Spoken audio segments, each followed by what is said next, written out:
Just like yesterday, I am going to be making a Hanten. I made Trey's Hanten yesterday, today I'm making one for me. So I cut out all of my pieces yesterday, so I'm ready to go. Here they are. It's printed, but it's one of my favorite shibori die patterns, which is this cathedral window pattern. Like I said, it's actually printed. It's not really dyed. Whatever. And then I have this alternate fabric, which is going to be for like the yokes and the neckline and stuff, which is this blue, like with a little bit of a slubby, like check in it. So we're gonna go ahead and start with that first. Oh, actually, let me double check something real quick.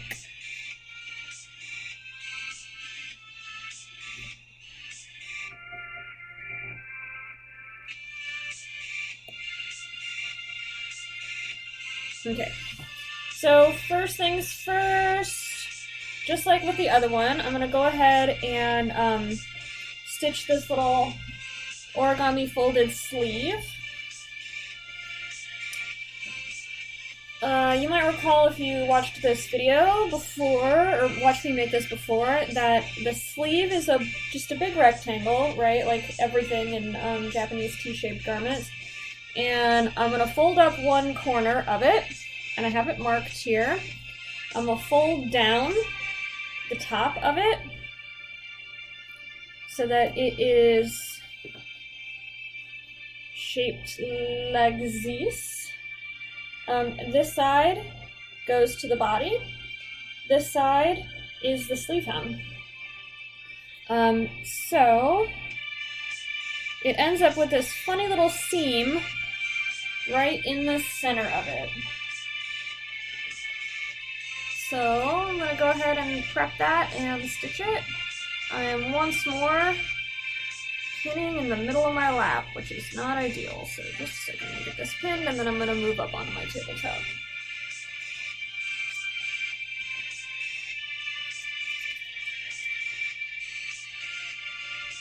Find my corner. Find my end mark.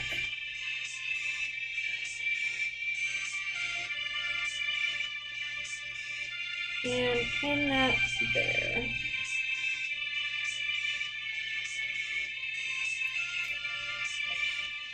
And then I basically just pull that flat and make sure it's lining up. With a more complex garment than this, I would pin through, especially if it was a tailored garment. I would use my pin to make sure that I am exactly on my stitching line. But with a T-shaped garment like this, I'm not going to worry about it so much, because I don't need to be as precise. When you're dealing with a tailored garment, or a garment that requires like precision in fit, I need to make sure that I don't stitch off the line basically at all, because if you end up stitching past the line, is this the part that goes? This is the part that goes to the body, so I can stitch that all the way out. And then this is my sleeve hem, so I need to stop directly at the stitching line.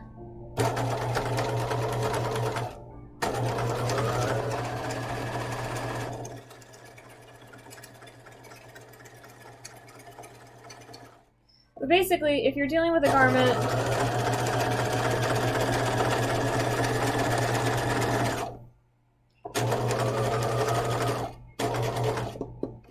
that requires a perfect fit, like a tailored garment,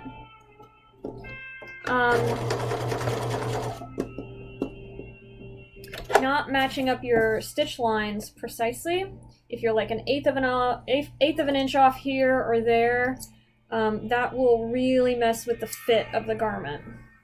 Here, it doesn't matter quite so much, because everything is a series of tubes, much like the internet. So long as we are pretty close, that's close enough for me. This is just going to be a little house coat. In the future, when I sew on this stream, you'll see me being really precise, but here we're just going to kind of blast through it.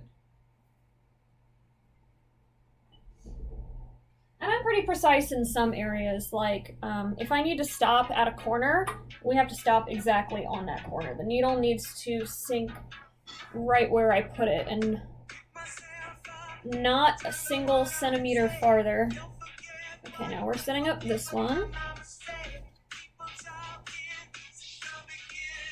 I'm going to sew it from this side because it's easier to stop my needle sewing into something as opposed to backing up to it.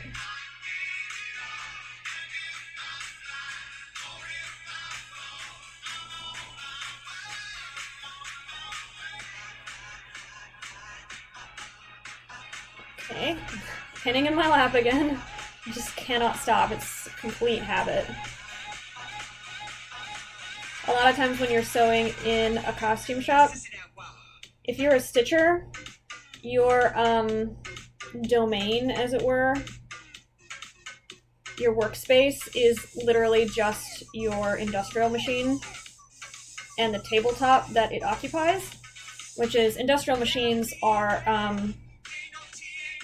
come with a tabletop, basically. They are set into a tabletop. So you just have that little space, and you can't move the machine back like I can here, where it's just sitting on top of the table. So pretty much everybody gets in the habit of, if it's something you can pin in your lap, you pin it in your lap. And if it's like big and you need to lay it out, you'll take it to a layout table. But otherwise you just end up like in your lap pinning, because there's not enough space on the tabletop. Or you might move over and pin it over here, but that's kind of awkward. And there's usually not very much space there either. So you end up with all kinds of habits that are not ideal. Okay. So on the sleeves, where it meets the body, I can stitch all the way to the edge of the cut edge of the fabric.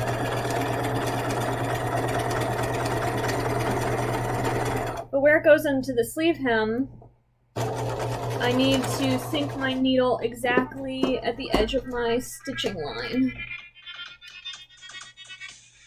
which is right here. And the reason I need to do that is because this is kind of a funky little origami fold sleeve. It's very strange, but the sleeve hem makes a little corner, like right on the underside. And in order to finish that hem, you see here, it's a corner. So in order to finish this seam, I have to be able to turn this back. So if I stitched right to the cut edge, I wouldn't be able to do that. I'd have to slice it. So I have to sink my needle right there and then turn it back.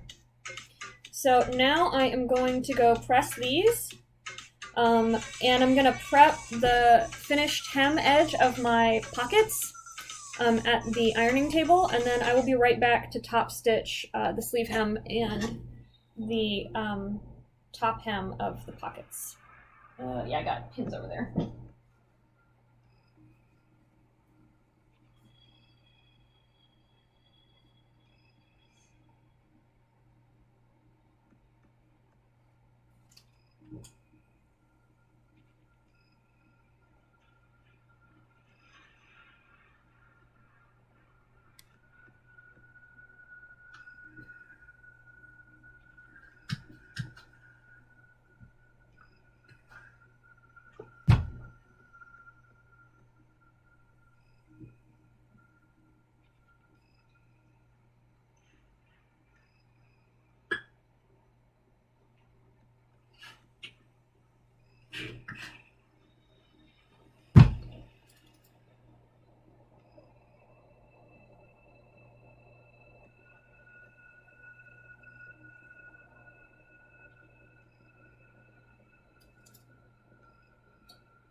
walked away and it's playing like the most boring song. Hold on.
Sorry that took a minute.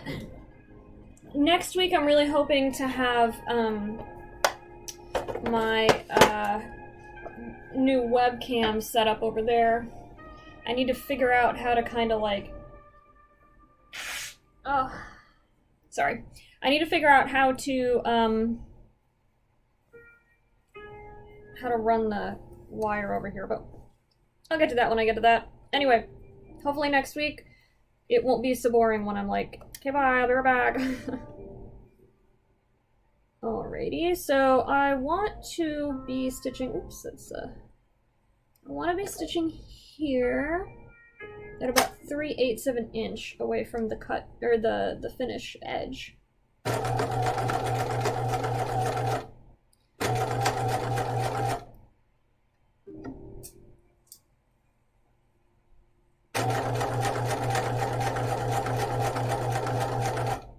And as I've said on my previous streams, the important thing about top stitching is that you want your stitch line to be very, very consistent away from, like a consistent distance from your finished edge. A lot of people who are just starting out in sewing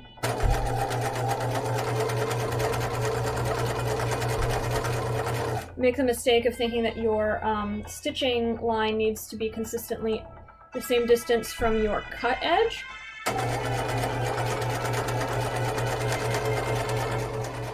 But your cut edge is never ever going to be exactly straight because people are not machines. Which means that your stitch line will end up kind of, and you don't want that. You want it to be very nice and straight and pretty.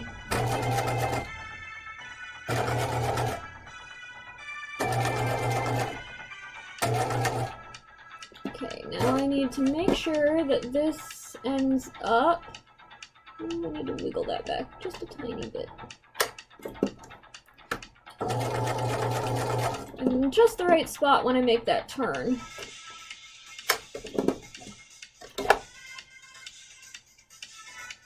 Make the corner here. Beautiful. I'm going to back stitch into my corner to reinforce it.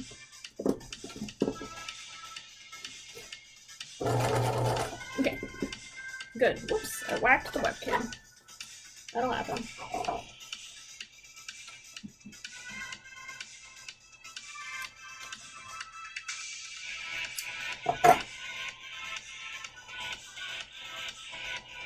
Okay, I'll turn this right side out and then you can see what I mean by that, by it making a corner. It very specifically makes a corner. A 90-degree corner. So here, see what I mean? It's just kind of odd. I haven't seen a sleeve that's like that before. I think it's really interesting. So yeah, you have to make sure that your little stitching line ends up looking all right there. Now I'm going to set this sleeve aside because I'm not going to need it for a while. Just put it on the back of my chair here. And then I'm going to do the other side. I'm going to do the pocket. Once I've done the pocket, we're going to base that pocket onto the front. Okay, same deal. I'm going to scooch this in a little bit so it's more on the underside.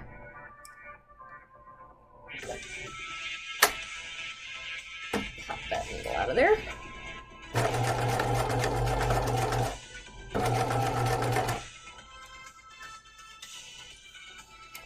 Oh man, the pockets are all getting bunched up under here.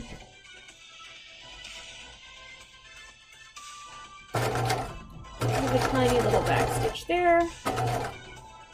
Now I have to make a little educated guess as to where I think 3/8 of an inch is from the edge. I think that's a little bit short. I think it should be a teeny tiny bit farther. Like here.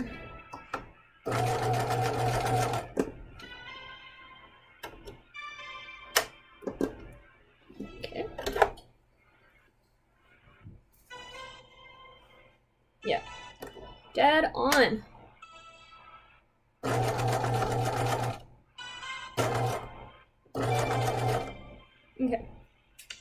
I'm just gonna finish the rest of this hem.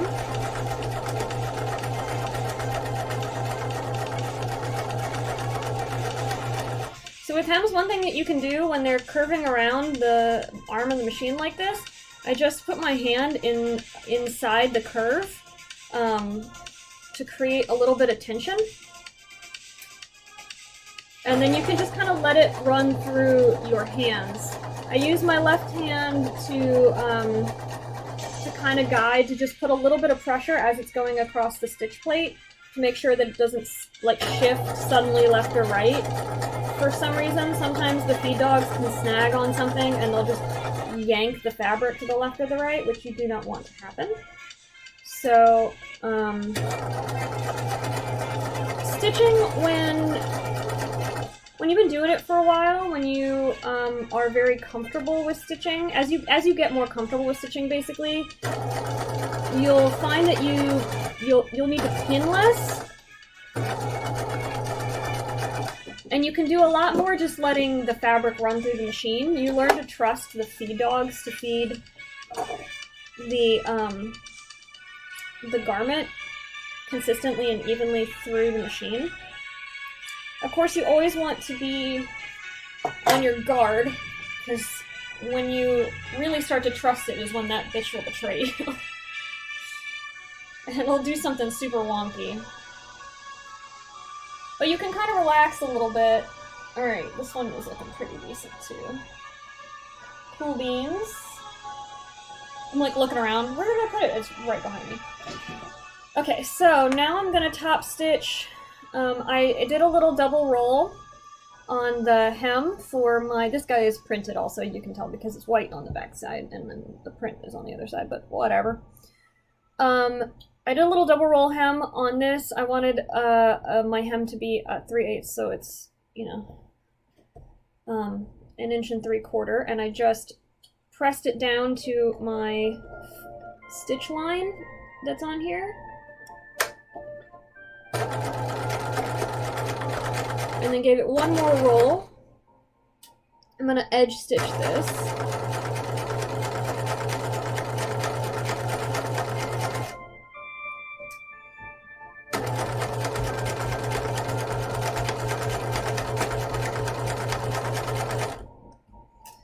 So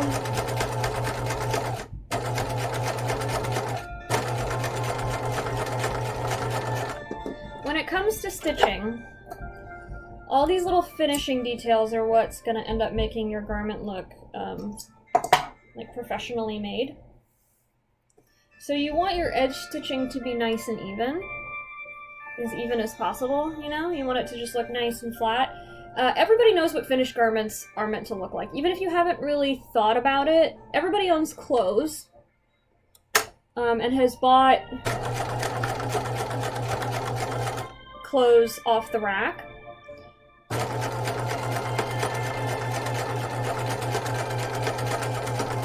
So even if you've never really actively thought about it,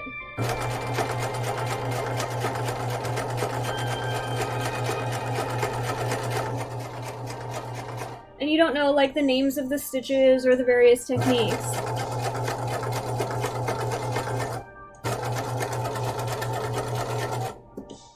everybody pretty much knows what, damn it, I keep hitting this camera, what the standards of an off-the-rack garment are, right? Just because we all have experience buying them.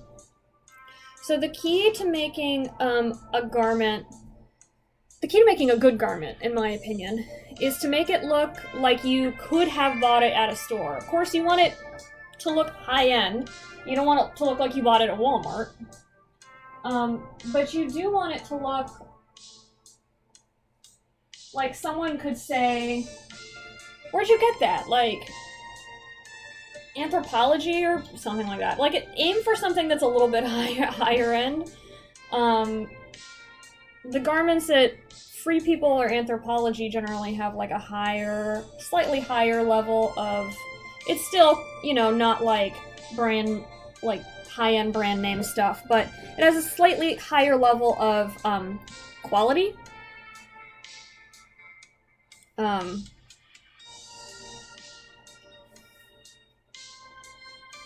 So you want to, that's kind of what you want to aim for. You want your garments, someone to be able to mistake your garments as having come from somewhere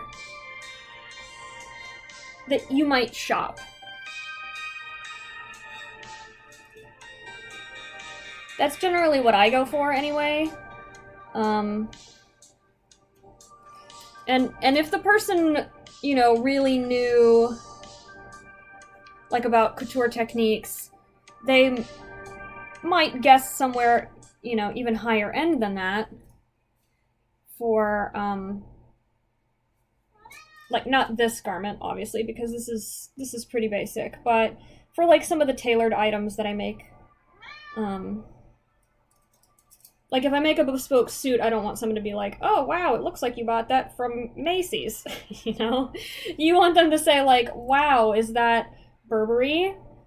Or you know, something like that. Burberry is my tailoring icon. Oof, it can do no wrong.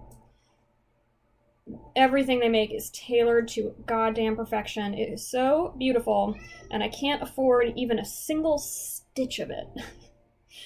But also, I don't think I would never pay full price for anything from Burberry, because I know what it costs to make that stuff, and it doesn't cost several $1,000s. But it sure is beautiful.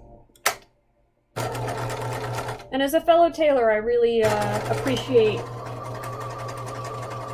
the level of tailoring. Ah, my fucking bobbin. My bobbin ran out. Luckily, I noticed it pretty quickly. The worst thing in the world is when... Not in the world, really, but a terrible thing in sewing is when you're stitching along and then you've stitched like a huge long seam and you're like, oh boy, my bobbin was empty that whole entire time. Alright. Just redo it real quick. It's going to be super loud. I apologize.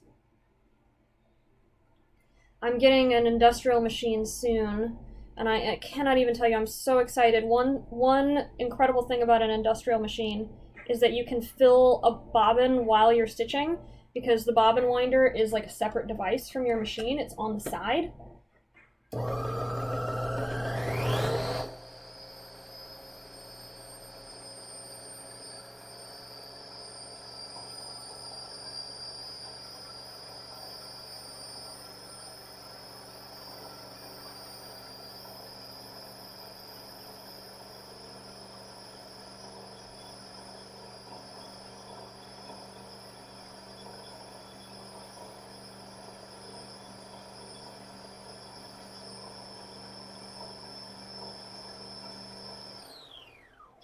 There we go. It's on the side of the machine, so basically as you're stitching along, the motor that drives the needle and all that shit also drives this little winder, but it uses like a separate thread, a separate spool, so you can wind a backup bobbin while you're sewing, and it'll just hang out there. When the bobbin is done winding, the little mechanism will click back and take it off the winder. So when you're like, oh god, I ran out of bobbin, you can just pop it off of the winder, stick it in the machine, pop your empty bobbin on there, and keep sewing and it'll wind it for you. It's genius.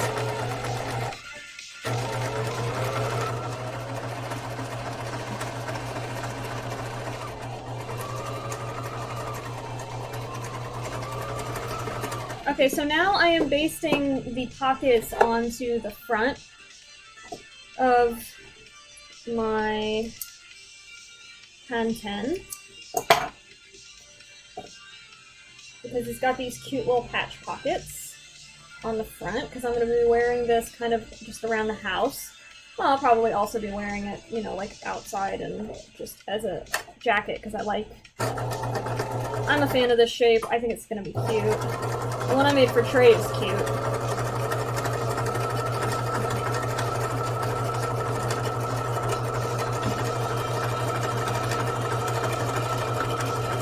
But it's ostensibly made to be a house coat.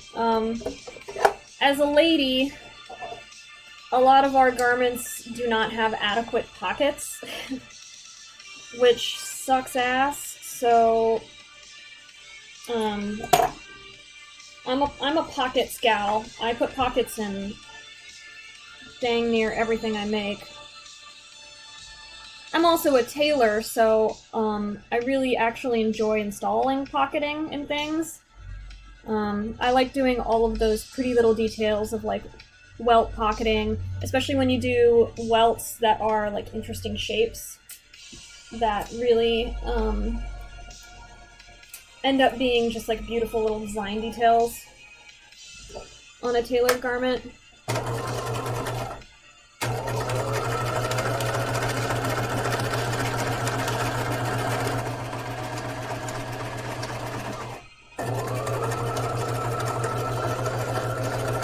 These are just little patch pockets, but honestly I think they're pretty cute, so.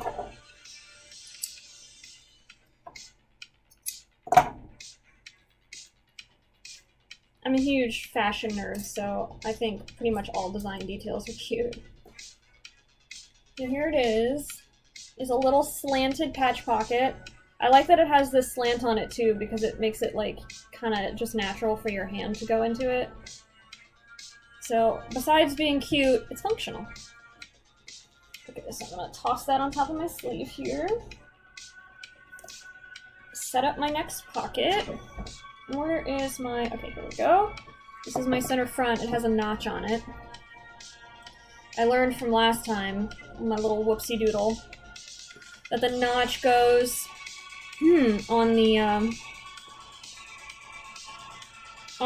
front, not the side seam. I patterned this myself and put the notches where I intended the notches to go. And then because I patterned them and then I didn't work on them for like a couple of weeks because I was working on school stuff. Of course, when I went to, and then I cut them and then didn't work on them for a week or so because I was working on school stuff. Of course, by the time I got around to stitching it, I was like, where do these notches go? I don't know. I was like, I'm pretty sure that's a side seam notch. So I just sewed it and I was incorrect. But that's okay. It's not a complicated garment, and even if it was a complicated garment, I could probably figure it out, even if the notch wasn't there.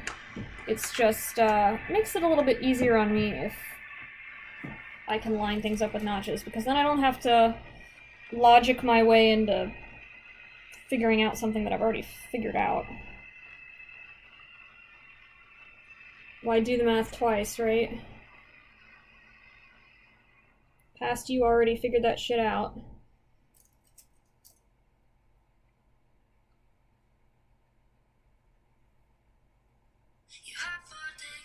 Occasionally, it really is a matter of doing the math twice.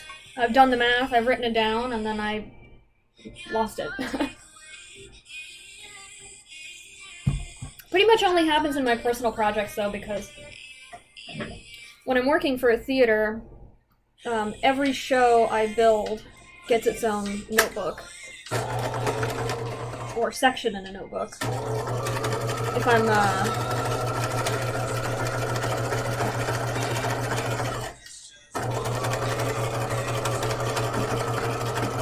I'm doing shows that run in rep and only one of them is a major build, that second one isn't going to get its own notebook. It's just going to get a section in the back of the original notebook. Saves space. But in any case, they all get their own, like, organized sections, and each build, or each character, depending on... Sometimes an actor will play multiple characters, or a character will have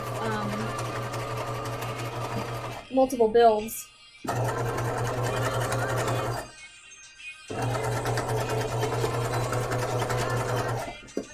So each actor gets their own section, and then their builds and characters get broken up inside that section. It's crazy organized because it has to be. You have to be able to, when you're the cutter draper on a show, you have to be able to keep the information about every build in that show in your head. It's impossible to do it, so you have to have like really organized notebooks. Especially because as the cutter draper doing tailoring requires a lot of math. And a lot of times I need to reference back to the math I've already done.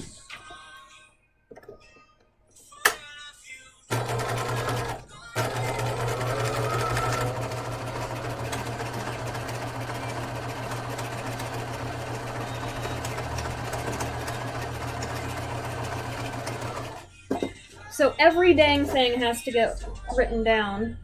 But when I'm doing stuff just for myself, a lot of times I'll make it like crazy slapdash. Shit, my battery is super low.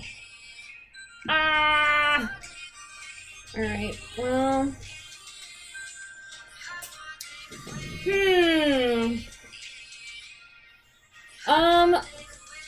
I am gonna end this stream real quick, run upstairs, grab my charger, and then I will start again. I'll be right back.